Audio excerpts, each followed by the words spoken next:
how to change Facebook page name in. So let's start.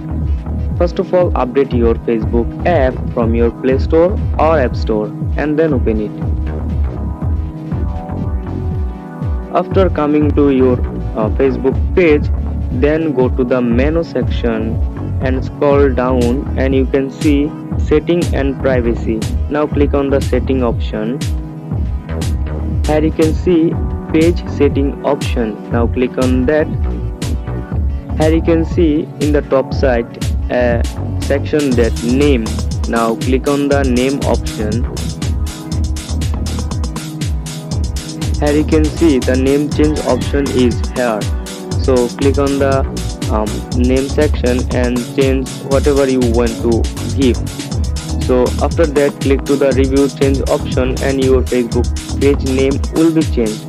And remember, if you change your Facebook name and you can't change it again for 7 days. So that's all.